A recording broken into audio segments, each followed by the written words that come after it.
Laga antara Persib lawan PSM dalam lanjutan BRI Liga 1 pekan ke-21 berlangsung menarik dan tensi tinggi. Anak asuh Bojan Hodak dalam tren positif setelah meraih kemenangan atas PSM Makassar di laga terakhir. Kini, ambisi serupa ditekankan oleh Bojan Hodak untuk raih poin sempurna untuk amankan puncak klasmen pekan ini sekaligus menjauh dari kejaran Dewa United. Sementara itu, PSIS yang dinahodai pelatih Agius sebelum laga memompa semangat anak asuhnya untuk bangkit dan berupaya memberi kekalahan kedua untuk Persib. Bermain dengan sebagai tamu menjadi keuntungan tersendiri, pasalnya, laga malam ini tanpa dihadiri penonton. Di laga malam ini Bojan Hodak menurunkan starting 11 berbeda dengan minus Mark Klok dan Tirone. Di mister gawang ada Kevin, kemudian di center back ada duet Gustavo dan Nick Kuipers. Sementara, di sayap kiri ada Zalnando dan di kanan ada Kakang Rudianto. Untuk lini tengah ada pemandangan beda, Bojan menurunkan Robi Darwis yang diduetkan dengan Kocijan serta akan berkolaborasi dengan Adam Alis untuk mengalirkan bola ke sektor lini depan. Sementara itu, untuk lini depan ada Beckham Putra, Gervane dan si hati biru Ciro Alves. Persib di laga ini menggunakan jersey kebanggaan berwarna putih, sementara PSIS memakai jersey biru. Sejak peluit babak pertama dibunyikan Persib langsung berinisiatif menyerang, sektor Beckham Putra maupun Ciro Alves menjadi andalan. Namun pertahanan PSIS masih cukup kokoh dan sulit. PSIS tak diam, peluang berbahaya justru didapatkan melalui Gali Veritas di menit 3 dan 10. Tembakan kerasnya hampir berbuah gol jika tidak mengenai gawang Mendoza. Menuju 20 menit awal, sektor lini tengah Persib tidak berkutik. Robi Darwis menjadi sektor kelemahan di babak pertama. Bola tidak mengalir ke depan dan akhirnya Gervane kesulitan. Bermain di publik sendiri PSIS bermain agresif. Namun dengan kesabaran dan antisipasi tinggi pertahanan Persib bisa meredamnya. Persib bukan tanpa peluang, tendangan Beckham Putra dari luar kotak penalti hampir berbuah gol. Namun masih bisa diantisipasi kiper PSIS. Kartu kuning aneh mulai tercium dari pelanggaran pertama Kocijan. Pelanggaran untuk Persib namun wasit berikan kartu kuning untuk Matteo Kocijan. Akhirnya gol keunggulan lahir di menit 35, berawal dari tendangan pojok. Zalnando berhasil mengirimkan umpan matang yang berhasil disambut oleh sundulan Nick Kuipers. Skor pun berubah menjadi 1-0 untuk keunggulan Persib.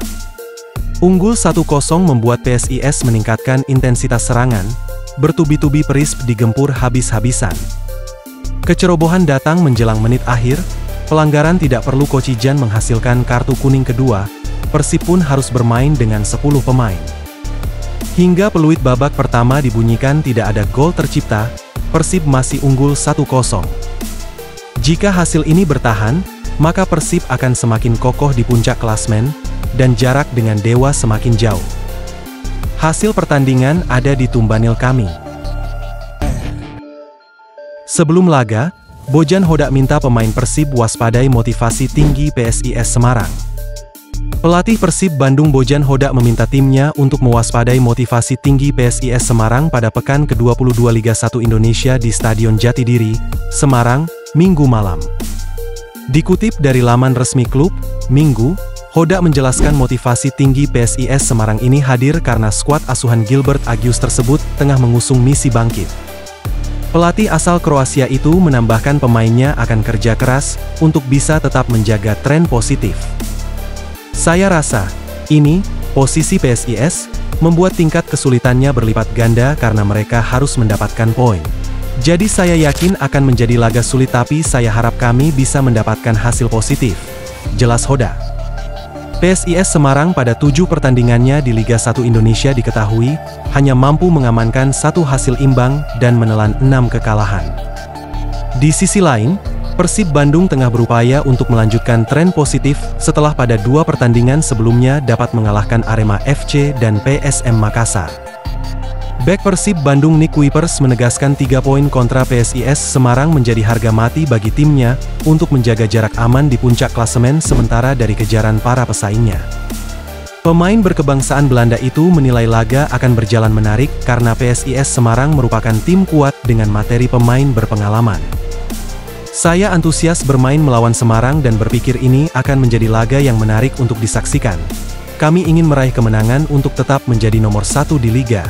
Sangat penting untuk menang besok, jadi kami harus 100% fokus, jelas Kuipers. Di sisi lain, tak ingin lewatkan laga lawan Persija, Nick Kuipers siap main bersih. Laga melawan PSIS Semarang seakan menjadi alarm bahaya bagi bek Persib, Nick Kuipers. Kondisi ini pun sudah disadari Nick yang sekarang telah mengoleksi 3 kartu kuning. Ya, kamu tentu tidak ingin mendapatkan kartu kuning. Jadi, besok pun saya akan berusaha untuk tidak mendapat kartu kuning, kata Nick Kuipers, Sabtu, 8 Februari 2025. Selain Nick, ada 2 pemain Persib lain yang terancam absen melawan Persija jika mendapat kartu kuning melawan PSIS Semarang. Mereka adalah Tirone Del Pino yang sudah mengoleksi 3 kartu kuning, serta Gustavo Franca dengan koleksi 6 kartu kuning.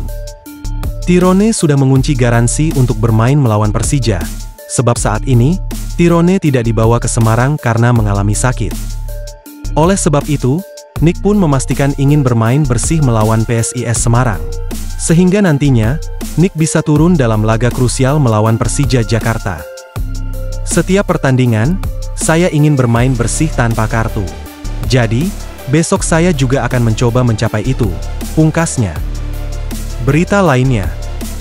Tumbang, Persija langsung evaluasi jelang lawan Persib. Persija mendapatkan hasil kurang memuaskan di laga pekan 22 Liga 1 2024 3-0-25, setelah dikandaskan Dewa United dengan skor 2-1. Pelatih Persija, Carlos Pena, menyadari hal tersebut, alhasil, kekalahan dari Dewa United ini akan jadi bahan evaluasi bagi mereka jelang perjumpaan melawan Maung Bandung pekan depan. Kami akan menganalisis kekalahan ini, dan mulai besok, Minggu, 9 Februari 2025, kami akan mempersiapkan diri jelang lawan Persib, kata Pena dalam sesi jumpa pers selepas laga.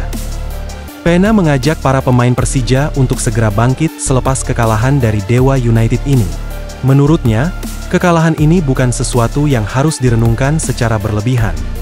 Ya, kami harus berasumsi kekalahan ini adalah bagian dari perjalanan kami di liga musim ini. Toh, kami juga tak bisa menang setiap pekan. Apalagi lawan kami kali ini, Dewa United, adalah tim bagus, ujar Pena. Pena mengakui, Dewa United bermain lebih bagus di laga ini. Memang, Persija Ciamik meladeni Dewa United, meski harus bermain dengan 10 orang usai Carlos Eduardo terkena kartu merah. Namun, transisi Dewa United sangat bagus. Kami sebenarnya bisa imbang usai mencetak gol penyama lewat Gustavo Almeida, meski kami kalah jumlah pemain. Namun, kami memang kalah dalam hal transisi juga dari Dewa United di laga ini, ujar Pena. Jelang lawan Persib nanti, selain evaluasi, tak banyak hal yang akan dilakukan Pena. Dia menganggap, para pemainnya sudah tahu apa yang harus mereka lakukan menghadapi laga sebesar itu. Untuk laga lawan Persib nanti, tak perlu motivasi berlebih, karena laga sebesar itu sudah memberi motivasi bagi para pemain Persija. Tak perlu juga evaluasi besar, kita tinggal menjaga fokus saja usai kalah dari Dewa United ini, kata Pena.